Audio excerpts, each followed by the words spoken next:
dalam rangka menghadapi Ramadan dan Idul Fitri di masa pandemi COVID-19.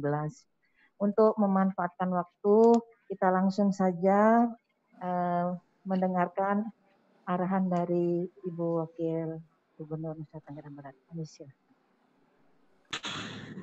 Terima kasih. Bismillahirrahmanirrahim. Assalamualaikum warahmatullahi wabarakatuh. Bapak Ibu semua yang hadir dalam Fitcon kita pada sore hari ini di provinsi maupun 10 kabupaten kota. Fitcon kita sore ini singkat saja dan saya mohon maaf juga terlambat karena baru saja kami melaksanakan Fitcon dengan pusat dalam rangka persiapan untuk menghadapi bulan Ramadan dan Hari Raya Idul Fitri. Bapak Ibu yang saya hormati, memang saat sekarang ini adalah menjadi tantangan bagi kita bagaimana agar kita bisa melaksanakan bulan puasa di bulan suci Ramadan ini dengan khusyuk, ya juga sampai dengan hari raya nanti, tetapi kita tidak mengalami lonjakan COVID yang tinggi seperti yang kita alami tahun lalu. Ini PR besar bagi kita. Baik, saya akan menyampaikan ini kemungkinan satu arah saja, sekedar sebagai sharing untuk nantinya bisa kita terapkan bersama-sama di 10 kabupaten kota, sehingga rapat pada sore hari ini bisa berlangsung. Kita di Nusa Tenggara Barat, berikutnya. Halaman berikut. Nah, kasus konfirmasi sampai dengan saat ini 11.429, di mana dalam kondisi sekarang kasus meninggal kita 4,3%, ada 491 kasus, 86,33% itu sembuh. Nah, untuk 10 kabupaten kota kami ingatkan untuk angka kesembuhan ini agar betul-betul diupdate dengan cepat, sehingga angka kesembuhan kita itu bisa menunjukkan angka kesembuhan real yang terjadi di masyarakat. Jangan sampai terjadi kelambatan di dalam mengupdate kasus sembuh di 10 kabupaten kota. Berikutnya. Ini adalah data untuk 10 kabupaten kota dari konfirmasi positif, sembuh, dirawat, dan meninggal.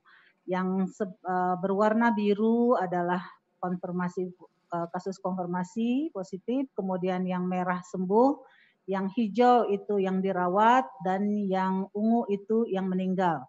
Kelihatan di situ yang angka yang dirawat itu Mataram dan Lombok Barat yang memang masih lumayan banyak pasien yang masih dirawat. Yang terpenting adalah bagaimana agar semua pasien kita ini kita yakinkan, kita tekan betul, jangan sampai meninggal. Ini yang menjadi kewajiban kita bersama, agar ada antisipasi, agar kasus case fatality rate-nya tidak tinggi. Berikut. Nah, ini case fatality rate bisa kita lihat paling kanan itu secara NTB 4,3% dan bisa dilihat per kabupaten kota di situ bahwa memang ada beberapa kabupaten kota yang harus betul-betul mencermati angka case fatality rate ini yang mana masih di atas angka case fatality rate NTB. Ada beberapa kabupaten kota juga yang sudah rendah sekali seperti Sumbawa Barat, ya. Kemudian juga yang di bawah provinsi itu ada Dompu, Kabupaten Bima, Kota Bima, ya, Lombok Timur juga termasuk rendah. Iya, ada beberapa juga yang memang harus betul-betul ini bisa ditekan betul kemungkinan kematian karena COVID ini. Mataram sekarang sudah di bawah 5%. Berikutnya. Nah, ini kondisi kita, summary daripada yang tadi. Next, berikutnya lagi. Nah, ini melihat dari kelompok usia. Jadi mengapa vaksinasi kita sekarang ini harus betul-betul kita mengedepankan agar lansia ini bisa mencapai target. Karena target sekarang kan yang harus kita capai adalah untuk lansia dan guru. Maka kami menghimbau agar 10 kabupaten kota kita mendekatkan pelayanan kepada lansia kita. Karena kalau dilihat dari case fatality rate-nya memang untuk usia di atas 55 tahun ini kelihatan sangat-sangat tinggi sekali kematiannya. Maka semoga di 10 kabupaten kota pelayanan vaksin untuk lansia kita bisa jemput bola. Entah itu dilaksanakan di posyandu, puskesmas, tentunya dengan protokol kesehatan yang baik, atau mungkin jemput bola ke lokasi-lokasi atau rumah-rumah pasien. Apapun yang kita lakukan, yang terpenting bagaimana agar presentase target lansia yang akan kita vaksin ini bisa secepatnya tercapai. Begitu juga untuk guru. Next, berikutnya. Nah, ini adalah distribusi kematian COVID berdasarkan kelompok umur dan jenis kelamin. Di sini bisa kita lihat dari komorbidnya bahwa 62,11% kematian COVID-19 dengan komorbid. Mana yang paling tinggi adalah yang diabetes, ya, kemudian hipertensi dan seterusnya. Oke, berikut lanjut. Ini kondisi update vaksinasi COVID-19. Secara umum, target vaksin kita untuk SDM, kesehatan, petugas publik itu sudah tercapai, bahkan lebih dari 100%. Tetapi PR besar kita adalah lansia, Bapak Ibu. Jadi lansia ini harus betul-betul bagaimana cara kita jemput bola agar target lansia ini bisa tercapai. Karena ketercapaian daripada vaksinasi lansia ini akan mempengaruhi drop vaksin yang berikutnya. Sehingga memang kita menginginkan vaksin itu lancar ke NTB, syaratnya adalah lansia sesuai target. Oke. Nah, menyambut bulan Ramadan yang insya Allah kemungkinan besok akan dimulai, Bapak Ibu, saya mengingatkan apa yang terjadi di NTB 1 tahun yang lalu, ya, di mana angka COVID setelah bulan Ramadan itu menjadi melonjak cukup tinggi. Jadi memang Gubernur sudah mengeluarkan surat edaran untuk bulan Ramadan kali ini kita diperbolehkan melaksanakan ibadah dengan ketentuan-ketentuan agar mematuhi protokol COVID, di mana kita melakukan buka puasa dan sahur itu jangan dilakukan bersama-sama atau dilarang mengadakan buka puasa bersama dan sahur bersama yang berpotensi menimbulkan kerumunan. Kemudian kegiatan ibadah di masjid itu juga jumlahnya juga sedikit dibatasi, artinya jangan berjubel, kemudian menggunakan masker, menjaga jarak, ya, kemudian kalaupun ada pengajian atau ceramah dan sebagainya waktunya atur agar tidak terlalu berlama-lama. Kemudian jemaah juga membawa sajadah, mukena, dan kantong untuk alas kaki sendiri. Kemudian masjid musola wajib menunjuk petugas yang memastikan penerapan protokol kesehatan. Alangkah baiknya ada pengukuran suhu sehingga kita betul-betul bisa menghimbau warga yang sakit, entah itu batuk, pilek, ya panas badannya atau sakit-sakit yang lain untuk lebih baik beribadah di rumah. Sehingga diharapkan warga yang beribadah di masjid atau musola dalam keadaan sehat, ya. Temperatur suhunya juga normal, dan juga mengikuti protokol kesehatan. Kemudian juga untuk vaksinasi COVID-19 dapat dilakukan di bulan Ramadan sesuai dengan Fatwa MUI nomor 13 tahun 2021. Kemudian untuk zakat, kegiatan penyaluran dan pengumpulan zakat dilakukan dengan protokol kesehatan yang ketat. Nuzulul Quran dapat dilakukan dengan memperhatikan protokol kesehatan dan jumlah jemaah 50% dari kapasitas masjid atau lapangan. Kemudian salat Idul Fitri juga dapat dilakukan di masjid atau lapangan terbuka dengan memperhatikan protokol kesehatan secara ketat. Intinya bagaimana kita betul-betul mengaktifkan Satgas Covid tingkat desa yang sebenarnya Satgas Covid ini sudah ada, tinggal kita pastikan seluruh desa aktif Satgas Covid-nya untuk kita kawal betul-betul aktivitas beribadah kita di bulan suci Ramadan ini bisa khusyuk, ya, bisa berlangsung dengan lancar dan tidak ada lonjakan-lonjakan kasus yang tidak kita inginkan. Karena bagaimanapun juga Bapak Ibu, kalau kita lalai abai di dalam mengawal protokol kesehatan ini, yang kita maunya khusyuk ibadah, yang justru akibatnya akan kalang kabut karena kasus melonjak, ya. Banyak hal-hal yang tidak kita inginkan terjadi. Maka mari kita bersama-sama mengawal semua ini agar bulan Ramadan ini betul-betul bisa kita lalui dengan sebaik-baiknya. Berikut. Nah, ini yang untuk masjid yang sehat, ya.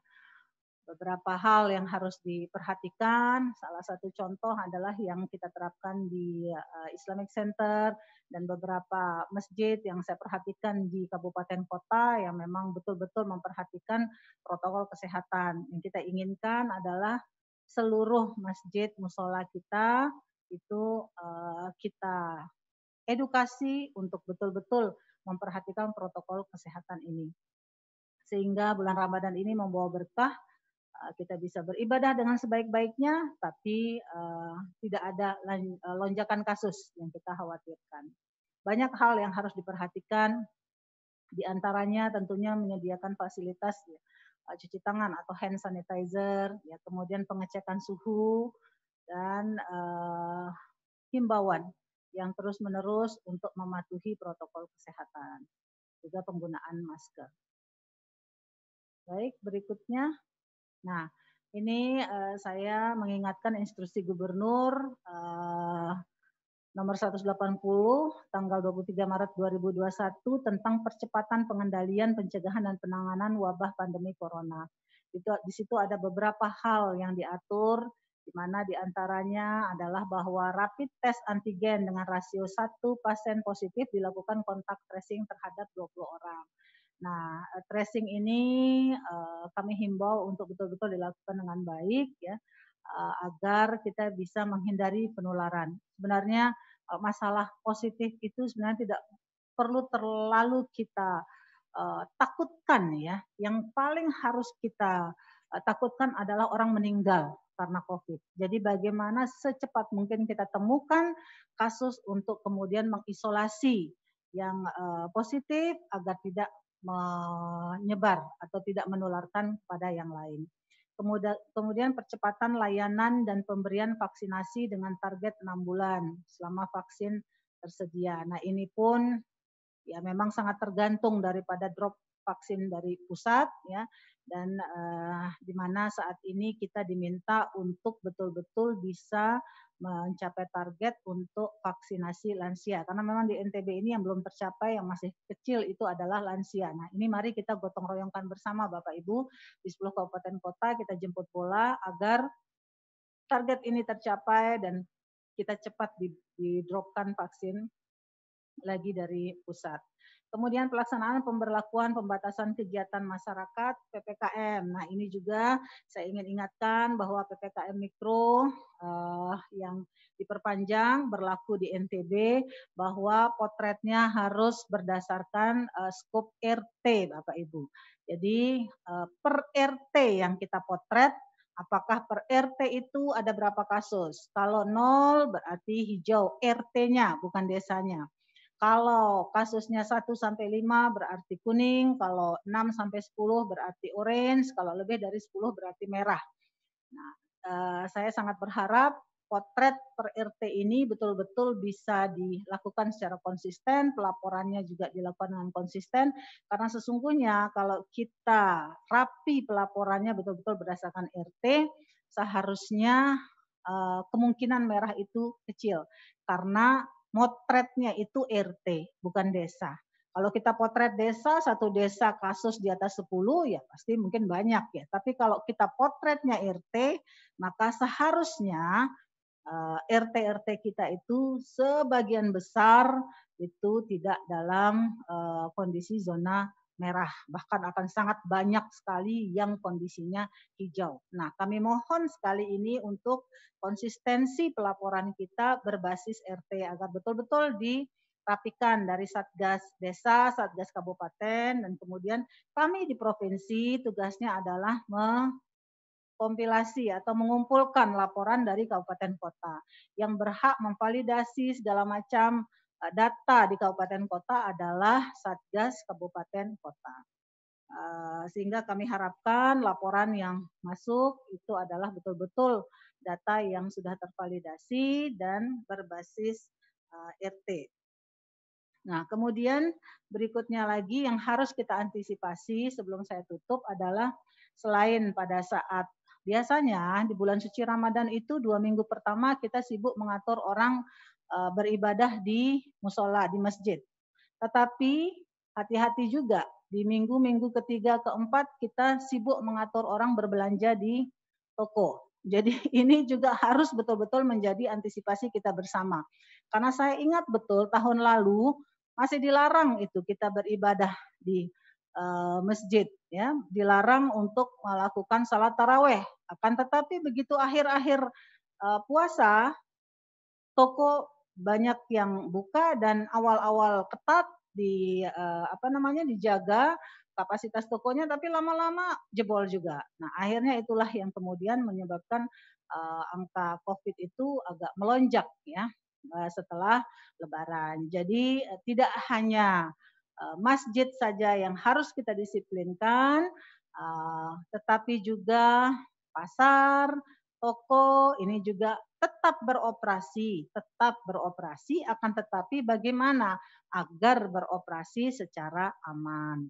Ini yang harus betul-betul bisa kita perjuangkan bersama agar bulan Ramadan ini bisa kita lalui dengan sebaik-baiknya, kasus tidak akan melonjak setelah selesai Ramadan nanti. Saya sangat yakin dengan pemotretan berbasis RT ini akan menjadi lebih detail bagi kita dan lebih fokus bagi kita di dalam penanganan, karena tentunya nanti kepala desa akan lebih fokus kepada RT-RT yang memang kasusnya itu banyak gitu, sehingga penanganannya bisa lebih intens. Dan berikutnya terakhir adalah untuk jalan-jalan masuk, tentunya harus jalan-jalan masuk Nusa Tenggara Barat ini betul-betul menjadi PR kita untuk terus juga kita lakukan pengetatan, artinya selektif agar keluar masuknya arus ya dalam Ramadan sampai dengan Lebaran nanti itu bisa aman, jadi tidak terjadi banyak orang yang masuk NTB dalam kondisi membawa penyakit ya, atau COVID-19. Saya rasa itu Bapak Ibu yang harus kita amankan bersama.